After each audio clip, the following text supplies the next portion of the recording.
सभापती महोदय, परवा जसं बिझनेस ॲडवायझरीमध्ये ठरलं की काही डिपार्टमेंटवरच या ठिकाणी चर्चा व्हावी आणि ती चर्चा चांगल्या पद्धतीची व्हावी, ज्या चर्चेतून या महाराष्ट्रातल्या लोकांना न्याय मिळावा या दृष्टीनं आमचा विरोधी पक्षाचा 260चा प्रस्ताव या ठिकाणी दिला। त्यामध्ये या राज्याच्या जडणघडणीमध्ये ज्या MPSCचा सिंहाचा वाटा आहे त्या संदर्भात मी या ठिकाणी बोलू इच्छित आहे सभापती महोदय। कारण की MPSC ही फक्त स्पर्धा परीक्षा नाही, परंतु महाराष्ट्रातल्या गावातल्या ग्रामीण भागातल्या सामान्य माणसांच्या इच्छा आणि आकांक्षा पूर्ण करणारे एक केंद्र आहे। सगळ्या महाराष्ट्रातल्या आईवडिलांची आशा असलेलं हे स्पर्धा परीक्षा आहे आणि या सगळ्या स्पर्धा परीक्षेच्या माध्यमातून आज ज्यावेळी आमचं राज्य प्रगतशील म्हणून आम्ही त्याचा उल्लेख करतो, त्यामध्ये MPSC मधून पास झालेल्या विद्यार्थी-विद्यार्थिनींनी या राज्याच्या विकासामध्ये केलेले योगदान हे आपण कधीही विसरू शकत नाही। आणि पारंपरिक पद्धतीने ज्या परीक्षा या राज्यामध्ये MPSCच्या माध्यमातूनच झाल्या, त्यामुळे हा महाराष्ट्र राज्य घडला हे आपल्याला या ठिकाणी मान्य करावं लागेल। आज सभापती महोदय, MPSCची भरती निघेल, मी त्यामध्ये अधिकारी होईल, आई वडील घरी वाट बघतात, मुलगा मुलगी आमचं साहेब होणार आहे, साहेब होऊन घरामध्ये या ठिकाणी गावाकडे येईल। अक्षरशः जीवाचं रान करून मुलं आणि मुली या MPSC मध्ये शिकत असतात किंवा MPSCच्या परीक्षेची तयारी त्या ठिकाणी सभापती महोदय करत असतात। आई वडील तिथं शेतामध्ये मोलमजुरी करतात, परंतु मुलाला दर महिन्याला पैसे पोचतील याची व्यवस्था त्या ठिकाणी होत असते। परंतु आज ज्या MPSCच्या जीवावर अख्ख्या महाराष्ट्रातल्या लाखो विद्यार्थ्यांचं भवितव्य अवलंबून आहे, त्या MPSCचीच दिशा आज बदलण्याचं काम दुर्दैवाने या ठिकाणी होताना दिसते। ज्या MPSCनं आजपर्यंत ऑफलाईनच्या माध्यमातून परीक्षा घेतल्या आणि हजारो अधिकारी तयार झाले, हजारो अधिकाऱ्यांनी या राज्याच्या विकासामध्ये या विधिमंडळातल्या निर्णयाची अंमलबजावणी करण्याचं सामर्थ्य या राज्यामध्ये दाखवले, ते अधिकारी या MPSCच्या माध्यमातून तयार झाले। आज त्याच MPSC मधून तयार होणारा भविष्य काळातला अधिकारी हा ऑनलाईन परीक्षेच्या माध्यमातून कारकीर्द त्याची ऑफलाईन होईल का अशी अवस्था या ठिकाणी निर्माण झालेली आहे। त्यामुळे सभापती महोदय, आज हा MPSCचा विषय अत्यंत महत्त्वाचा आहे, कारण की निवडणुकीपूर्वी नेहमी घोषणा होतात, हजारो जागांची भरती होणार, मुलं त्या आशेवर MPSCच्या परीक्षेची तयारी करतात आणि या सगळ्या पार्श्वभूमीवर MPSCचा जन्म कशासाठी झाला? परीक्षा घेण्यासाठी झाला, आउटसोर्स करण्यासाठी MPSCचा जन्म झालेला नाही। MPSC जन्माला आली, ती परीक्षा घेण्यासाठी आली, परंतु दुर्दैवाने आता आउटसोर्स करण्यासाठी झाली असं म्हणावं लागेल। सभापती महोदय, TCS आणि IBPS या कंपन्यामार्फत सरळ सेवामध्ये अनेक घोटाळे या ठिकाणी समोर आले। शिवाय सेंटर नीट नसणे, कोणत्याही पुरेशा सुविधा नसणे, या घोटाळ्यांना आणि असुविधांना कंटाळून या विद्यार्थ्यांनी MPSCकडे या परीक्षा पुन्हा वळवण्यात यावी अशी मागणी केली। विद्यार्थ्यांची मागणी काय होती की MPSCनंच या परीक्षा घ्याव्यात, कारण की TCS आणि IBPSच्या माध्यमातून कंपन्या भलेही चांगल्या असतील त्याच्याबद्दल माझं दुमत नाही, परंतु त्यांचे खालचे सेंटर्स काय आहेत त्याच्यावर अवलंबून आहे। भलेही TCSचं नाव जगभरामध्ये चांगलं असेल, परंतु ते कुणाला नेमतात त्याच्यावर बरंचसं या ठिकाणी अवलंबून आहे। आणि म्हणून विद्यार्थ्यांची मागणी होती की या परीक्षा पुन्हा MPSCनं घ्याव्या। त्या MPSCनं 2000 मध्ये घेतली जाणारी गट अ, गट ब आणि गट क इतर भरती परीक्षा ऑफलाईन ऐवजी ऑनलाईन पद्धतीनं घेण्याचा घाट सभापती महोदय या ठिकाणी गाठलेला आहे। आता या ऑनलाईनमध्ये नॉर्मलायझेशन या पद्धतीचे एक प्रकार त्या ठिकाणी आलेला आहे। महाराष्ट्रात यापूर्वी महापोर्टल, TET, तलाठी भरती, खाजगी ITI सेंटर्स आणि लॅबमध्ये घोटाळे झाले, हे उभ्या महाराष्ट्रानं पाहिलेलं आहे। सभापती महोदय, तलाठी भरतीमध्ये एका उमेदवाराला या नॉर्मलायझेशन या उमेदवाराला 200 पैकी तब्बल 214 गुण मिळालेत।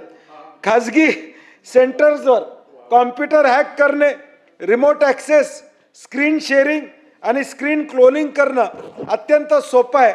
या पद्धतीचा या ऑनलाईनचा परिणाम आपल्याला या ठिकाणी बघायला मिळतो।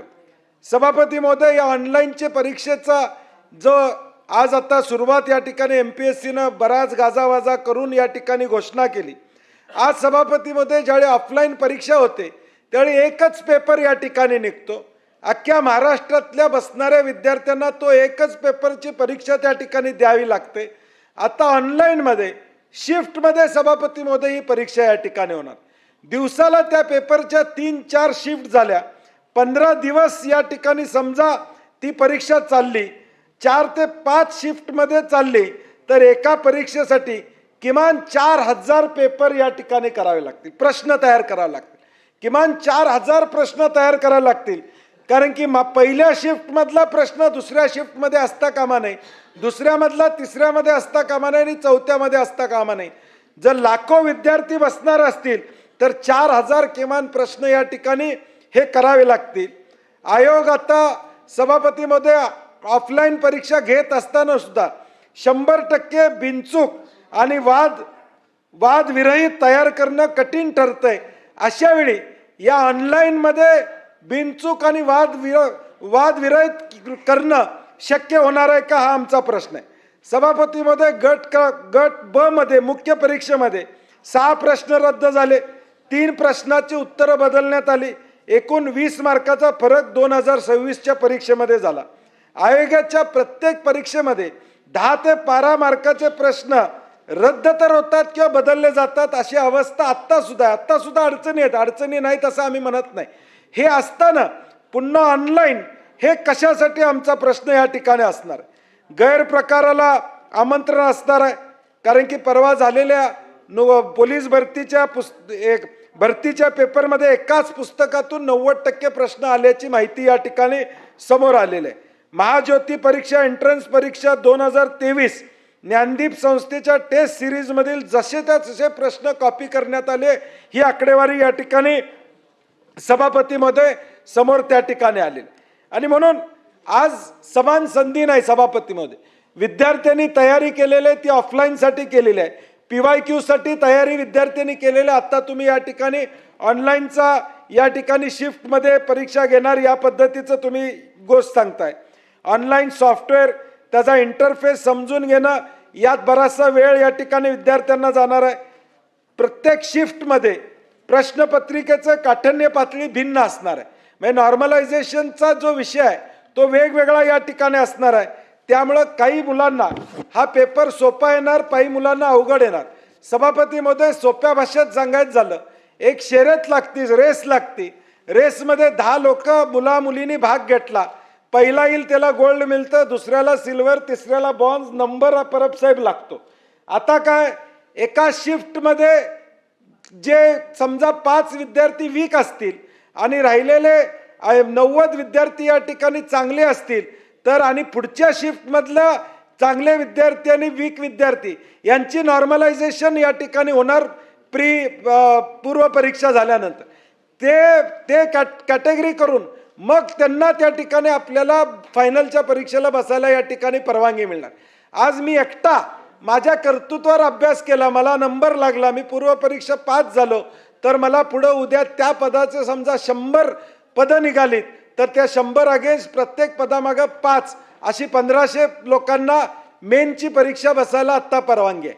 परंतु ह्यामध्ये मी पुढे मार्क्स सांगणार आहे सभापती महोदय, नॉर्मलायझेशनमुळे कसा अन्याय त्या ठिकाणी होतो हे मी सांगणार आहे। सर्व्हर डाऊन होणं, ऑनलाईन पेपर लीक होणं, अशा गोष्टी या ठिकाणी सभापती महोदय होऊ शकतात। आज ग्रामीण भागामध्ये किती लोकांच्याकडे कॉम्प्युटर आहे? आज 12वी पर्यंत आम्ही कॉम्प्युटरवर आमच्या सगळ्या परीक्षा देतो का? BA आर्ट्स कॉमर्सचे विद्यार्थी कॉम्प्युटरवर सगळ्या परीक्षा देतात का? सभापती महोदय देत नाहीत, लेखी परीक्षा देतात। आणि मग तुम्ही सडनली एकदम परीक्षा MPSC सारखी परीक्षा डायरेक्ट त्यांना कॉम्प्युटरवर बसायचं आणि त्याची उत्तरं आणि प्रश्न आणि उत्तरं त्या ठिकाणी द्यावी, हा अन्याय होणार आहे। आणि विशेष करून मुलींच्या बाबतीत हा अन्याय मोठ्या प्रमाणात होण्याची शक्यता सभापती महोदय या ठिकाणी नाकारता येणार नाही। आज 12वी 10वीचे 10-20 लाख विद्यार्थी बसतात, त्यांची ऑफलाईन परीक्षा राज्य या ठिकाणी घेतलं। घटनात्मक MPSC घटनात्मक आहे, 12वी 10वी बोर्ड घटनात्मक नाही, तरी चांगल्या पद्धतीनं या ठिकाणी त्या परीक्षा पार पडतं 10-20 लाख विद्यार्थ्यांच्या। इथं 4 लाख 2 लाख 5 लाख विद्यार्थ्यांच्या ऑफलाईन परीक्षेला घ्यायला काय अडचण आहे असं मला सभापती महोदय या ठिकाणी वाटत नाही. या ऑनलाईन परीक्षेला आता परवा जलसंधारण अधिकाऱ्याची ऑनलाईन परीक्षा झाली. उमेदवाराचं नाव घेत नाही. उमेदवारानं परीक्षा केंद्रावरील कर्मचाऱ्याला 25,000 लाच दिली. 10 वाजून 15 मिनिट वाजल्यानंतर 15 मिनिटं बाकी असताना त्यानं सगळे उत्तरं या ठिकाणी लिहायला चालू केली. ते सापडली हा भाग वेगळा, परंतु TCSच्या कर्मचाऱ्यांना बाहेरून त्यांना उत्तरं या ठिकाणी पुरवली. ही आकडेवारी हे माहिती समोर आली. 11 जणांना अटक झाली. TCS कर्मचारी त्यातल्या 3 कर्मचाऱ्यांचा समावेश आहे या ऑनलाईन परीक्षेचा परिणाम या ठिकाणी. सभापती महोदय, मी मगाशी नॉर्मलायझेशनचं आपल्याला माहिती सांगितली. नॉर्मलायझेशनला या ठिकाणी झाल्यानंतर अनेक हुशार मुलांना त्याचा फटका या ठिकाणी बसणार आहे. हा सांघिक खेळ नाही. जसं फुटबॉल हॉकीमध्ये 10-11 जणांची टीम या ठिकाणी घेते आणि मॅच जिंकते, इथं मॅच जिंकायचा दरेकर साहेब या ठिकाणी विषय नाही आहे. इथे एकटा माणूस नोकरीला लागणार आहे. MPSC मध्ये टीम नोकरीला लागणार नाही. आता तुम्ही टीमच्या परफॉर्मन्सवर एकट्या मार्काचं मार्किंग या ठिकाणी ठरवणार आहे. टीम कशी वागली त्याच्यावर तुम्हाला गोल्ड मेडल, सिल्वर मेडल आणि ब्रॉन्झ मेडल मिळणार आहे. मी उदाहरण त्या पद्धतीनं सभापती महोदय या ठिकाणी देतोय. हा गुणवत्तेवरील लेवल प्लेइंग फील्ड या ठिकाणी असणार नाही सभापती महोदय. आता एक गट क तलाठीची या ठिकाणी परवा परीक्षा झाली.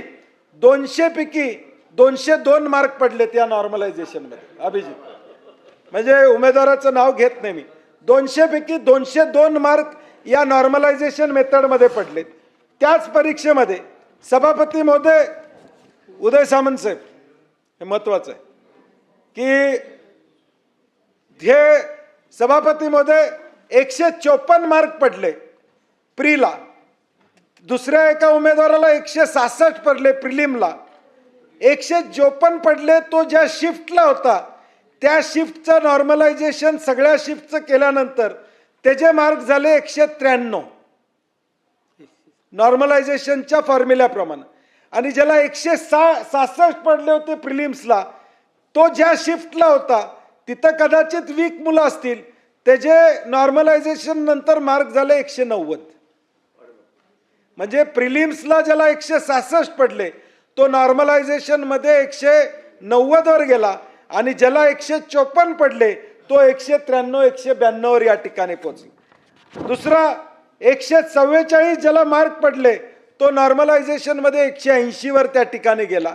त्याला कदाचित त्या शिफ्ट मधल्या चांगल्या लोकांचा फायदा त्या विद्यार्थ्याला या ठिकाणी झाला. आणि ही नॉर्मलायझेशनची पद्धत सभापती महोदय घातक आहे.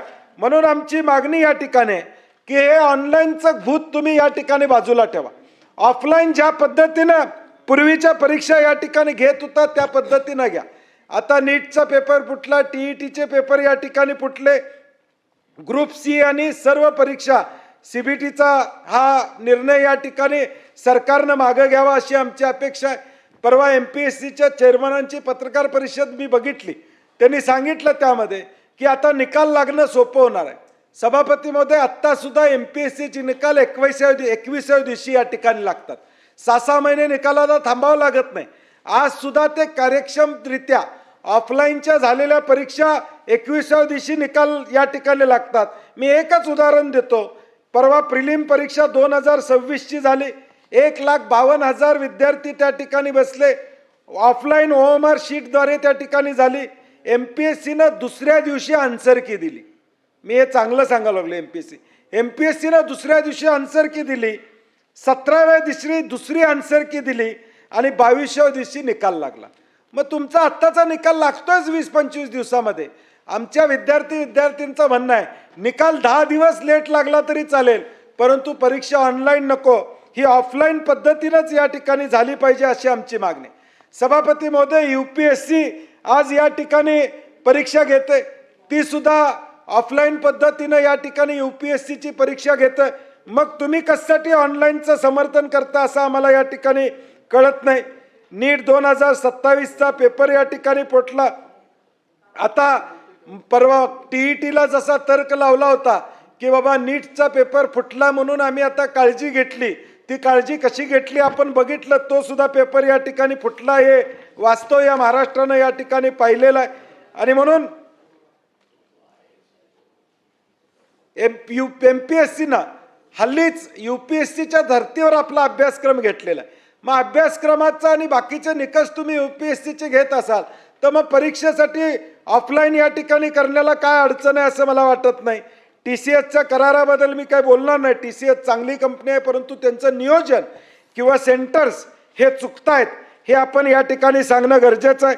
सभापती महोदय, MPSCनं या ठिकाणी एक पत्रक काढलं आणि सांगितलं की SSC, रेल्वे भरती, RRB, IBPS, CAT, JEE, UGC या सगळ्या CBT पद्धतीनं होतात. केरळ, तेलंगणा, आंध्र प्रदेश, राजस्थान, UP, कर्नाटक, तामिळनाडू, बिहार, हिमाचल प्रदेश या गट अ आणि गट ब आणि गट क या CBT मधून घेतल्या जातात. मला कळत नाही की लोकशाही आयोगाला आता आमदार म्हणून मी पत्र पाठवणार आहे, ह्याचे काय पुरावे असले तर द्या. कारण की माझ्याकडे जी माहिती आली, उत्तर प्रदेशमध्ये ऑफलाईन पद्धतीनं या ठिकाणी परीक्षा होत आहेत. UPSC, PCS, ACF, RFO, RO आणि ARO या सगळ्या मुख्य परीक्षा आहेत. या सभापती महोदय ऑफलाईन पद्धतीने या ठिकाणी येतात, कुठेही CBT न होत नाही. कर्नाटकमध्ये देखील गॅझेटेड प्रोफेशनल्स ग्रुप A आणि B या परीक्षा सुद्धा ऑफलाईन पद्धतीने होतात. तामिळनाडूची देखील तीच परिस्थिती आहे. तिथं फक्त कॉम्प्युटर बेस्ड टेस्ट या कंबाइंड टेक्निकल सर्व्हिससाठी CBT आहे. बिहारलाही त्या ऑफलाईन परीक्षा आहे, हिमाचललाही ऑफलाईन परीक्षा आहे, केरळलाही ऑफलाईन परीक्षा आहे, तेलंगणालाही ऑफलाईन परीक्षा आहे, आंध्र प्रदेशलाही. मी ग्रुप 1 ग्रुप 2 बद्दल बोलतोय. अ ब क ज्यामधून आमचे खरे अधिकारी तयार, सगळेच अधिकारी चांगले, परंतु वरचे उच्चस्तरीय अधिकारी जे तयार होणार आहेत त्या सगळ्या परीक्षा सभापती महोदय या राज्यामध्ये ऑफलाईन पद्धतीनं या ठिकाणी होताना दिसत आहेत. आज राज्यामध्ये रिक्त पद, परवाच विक्रम काळेंच्या प्रश्नावर या ठिकाणी उत्तरात सरकारने सांगितलं 2,97,000 पदं रिक्त आहेत. गृह खात्यामध्ये 24,000 पदं रिक्त आहेत. ही ज्यावेळी आकडेवारी बाहेर पब्लिक डोमेनमध्ये येते त्यावेळी मुलामुलींच्या आशा पल्लवित होतात. मुलामुलींना वाटतं की आता आम्हाला संधी आहे, या MPSCच्या माध्यमातून भरती होणार आहे. अनेकदा मुख्यमंत्री असू दे, सत्तेतले मंत्री असू देत, आता नोकर भरती करणार आहे, 1 लाख नोकर भरती होणार आहे, 50,000ची भरती होणार आहे, अशी ज्यावेळी चर्चा होते त्यावेळी सगळे आशा लावून या ठिकाणी असतात. आणि हे आशा लावून असलेले आमच्या MPSC आणि या विद्यार्थ्यांच्यावर हा अन्याय सभापती महोदय या ठिकाणी होणार आहे. त्यामुळं या 2 मिनिटं या विषयावर सभापती महोदय आज जानेवारी 3ला 2025ला हजारो विद्यार्थ्यांनी आंदोलन या ठिकाणी केलं. कट ऑफ पेक्षा जास्त गुण मिळून मेरिट लिस्टमध्ये न येण्याच्या तक्रारी वाढल्या. MPSCच्या वेबसाईटवर 16 एप्रिल 2025ला no data found, no image found असे एरर्स या ठिकाणी आले. जाहिरात दर 3 वर्षांना प्रसिद्ध होणे अपेक्षित आहे, परंतु ती या ठिकाणी होताना आपल्याला सभापती महोदय या ठिकाणी दिसत नाही. अशा अनेक गोष्टी MPSCच्या बाबतीत जरी असल्या तरी काही 90% प्रमाणात MPSCनं स्वतःची विश्वासार्हता राखलेली आहे. या खाजगी ज्या कंपन्यांच्या माध्यमातून ही विश्वासार्हता सभापती महोदय या ठिकाणी टिकणार नाही. त्यामुळं आमची मागणी आहे की या परीक्षा ऑफलाईन घ्याव्यात, ऑनलाईन घेण्याऐवजी ऑफलाईन घ्याव्यात. दुसरी एक मागणी सभापती महोदय प्रवीणजी या ठिकाणी सरकार म्हणून आपण सगळ्यांनी घेतली पाहिजे. हे राज्यातले लाखो विद्यार्थी आज प्रत्येक परीक्षेला बसतात. मग मुंबई महापालिका असू दे, नवी मुंबई असू दे, मीरा भाईंदर असू दे, कल्याण डोंबिवली असू दे, MMRD असू दे, भाई ठाणे महापालिका असू दे, किंवा सगळीकडे या ठिकाणी बसतात. प्रत्येक ठिकाणी सभापतीमध्ये किमान 500 ते 1000 रुपये परीक्षा शुल्क या ठिकाणी भरायला लागतं. माझं म्हणणं आज एज मर्यादा प्रत्येकाला आहे. या वयोमर्यादापर्यंत जठार साहेब नोकरी सरकारमध्ये लागते. 1 टाइम फी त्याच्याकडनं घ्या त्या विद्यार्थ्यांना. राज्यातल्या कुठल्याही सरकारी निमसरकारी परीक्षेला तो बसू शकतो, या पद्धतीचा नियम आपण केला पाहिजे. नाहीतर 50-50 हजार 1-1 लाख रुपये हे परीक्षेसाठी सभापती महोदय जातात. प्रवासाचा खर्च वेगळा, राहण्याचा खर्च वेगळा, आम्ही पोलीस भरतीला बघतो, ग्राउंडवर या ठिकाणी मुलं झोपलेली आपण त्या ठिकाणी बघतो, ती अवस्था आपण बघितलेल्या आहे. त्यांची राहायची व्यवस्था सरकार म्हणून आपण या ठिकाणी करत नाही, ही अवस्था आहे. आणि म्हणून माझी एक मागणी, मी हे ऑफलाईन आणि ऑनलाईनची आकडेवारी या ठिकाणी सांगितलेलं आहे. सभापती महोदय, ही कुठली मागणी MPSCच्या विद्यार्थिनींनी केलेली नाही. मागणी काय होती? TCS IBA PS ची परीक्षा MPSCनं घ्यावी, त्यांनी परत जावंय म्हणून TCSला नेमू नये, हे आम्हाला या ठिकाणी अपेक्षित नव्हतं. MPSCनंच ऑफलाईन परीक्षा घ्यावी. भले 4 दिवस निकाल लागला, वेळ लागला तरी आमची हरकत नाही, परंतु आमची मागणी आहे की या परीक्षा MPSCच्या माध्यमातूनच या ठिकाणी घ्याव्या. आउटसोर्स करण्याची गरज या ठिकाणी नाही आहे. CBT centre, computer based test असं त्याला नाव दिले. माझं म्हणणं साहेब, सभापती म्हणे कॉम्प्युटर बेस्ड टेस्ट नाही आहे, कॉम्प्युटर बेस्ड टॉर्चर आहे. हे कॉम्प्युटर बेस्ड टॉर्चर आहे. या विद्यार्थिनींच्यावर राज्य शासन टॉर्चर करतंय. त्यामुळे ही ऑनलाईनची परीक्षा सभापतीमध्ये रद्द करावी, एवढीच मागणी मी या 260च्या माध्यमातून या ठिकाणी करतो. आणि सभापती महोदय, परवा देखील प्रवीण दरेकर इथं आहेत, आम्ही सगळे आहोत. ज्यावेळी सत्ताधारी पक्षाचा प्रस्ताव कृषीचा आला, कर्जमाफीचा आला, आम्ही सगळे बोललो, त्याची उत्तरं काय आम्हाला मिळाली नाहीत. मी आता दरेकर साहेब आता ठरवलेलं आहे, माझ्या ऑफिसमधनं आता 1 तासभरात हे मी बोललोय ते टाईप होऊन येणार आहे. ह्यांच्या टायपिंगची वाट बघणार नाही मी. तासाभरात सभापती महोदय तुम्हाला पत्र देणार आहे मी. कारण की आम्ही जर 2-2 दिवस 4-4 दिवस अभ्यास करून इथं बोलत असेल, नाही तर बोलू नका म्हणून सांगा आम्हाला. न बोललेलं बरोबर प्रवीणजी. कारण की जर आम्ही मुद्दे घेऊन, जर लोकांचे मुद्दे घेऊन आम्ही जर प्रश्न मांडत असेल, तर किमान त्या विषयावर आम्हाला तुम्ही उत्तर मिळालं पाहिजे. सरळ उत्तर मला नको. मी तासाभरानं सभापती महोदय हे मी भाषण केलं, त्याचं अधिकृत पत्र तुम्हाला देणार आहे. सरकारला तुमच्या मार्फत ते गेलं पाहिजे. जे मुद्दे मी उपस्थित केलेत नॉर्मलायझेशनच्या बाबतीत, 140चा मार्क 190 वर कसा गेला, त्याचं आम्हाला उत्तर अपेक्षित आहे. नुसतंच भूलथप्पा नको की ऑनलाईन परीक्षा म्हणजे चांगलं एक स्वप्न, सप्तरंगी रेनबो दाखवण्याचा प्रयत्न आहे. ज्या सप्तरंगी रेनबोला हात सुद्धा लावता येत नाही, अशी आमच्या विद्यार्थ्यांची अवस्था व्हायला नको. त्यामुळे ही CBT कॉम्प्युटर बेस्ड टॉर्चर रद्द करावा, एवढी मागणी करतो आणि माझे 2 शब्द या ठिकाणी थांबवतो.